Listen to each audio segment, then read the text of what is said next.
মানে যা।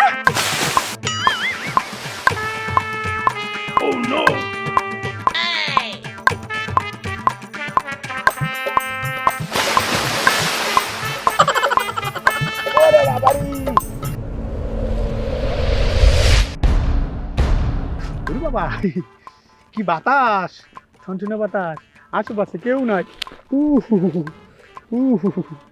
যাই, কেউ নাই, বুঝতে পারবো না। এর আগে আমি গোসলটা কইরালি। হ্যাঁ হ্যাঁ, কি কর? হ্যাঁ? আরে কয় কি? পানিতে হাত দিলে মানে আমার হাত অবশ্যই যাইব। ও না না, আমি আর হাত দেবো না, একটু পাড়াই দিব।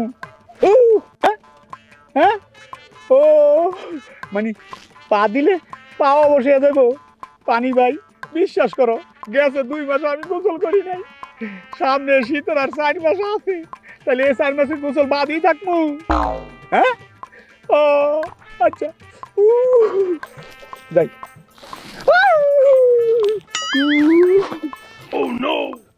আমি গোসল করেছি, গোসল করেছি। এই যে 7 সকালে ঘুম থেকে উঠা এই শীতের ভিতরে আইসা আমি দাঁড়াই রয়েছি, এরা আমার প্রতি কোনো খেয়াল আছে?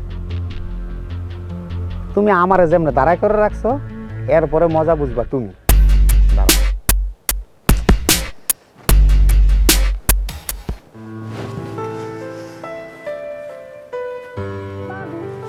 হ্যাঁ বাবু, কয়টা বাজে এখন? আরে তুমি কখন আসছো?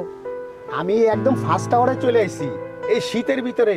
ওরে বাবা বাবা, কম্বল নিচতে বাড়িতেই পারি না, তারপরে তোমার ভালোবাসার টানে আমি চলে আসছি। আর তুমি কি করলা?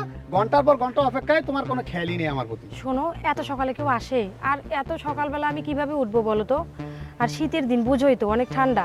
ওরে বাবারে, খালি তোমারই শীত, তোমারই ঠান্ডা, আমার আর শীতও লাগে না আর ঠান্ডাও লাগে না। তুমি ছেলে মানুষ, ইয়াং একটা ছেলে, তোমার কিসের ঠান্ডা বলো তো?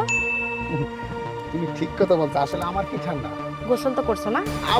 আচ্ছা আচ্ছা, দেখলে কি মনে হয় আমার? না না না, আমার বাবুটা আসলে অনেক পরিষ্কার, দেখেই মনে হচ্ছে। আর এরকম পরিষ্কার একটা ছেলে, এইরকম পরিষ্কার ছেলে আমার জীবনে দরকার। এই শীতে যেন প্রত্যেকটা দিন গোসল করে, বুঝো নাই? এজন্য বলি ইয়াং জেনারেশন।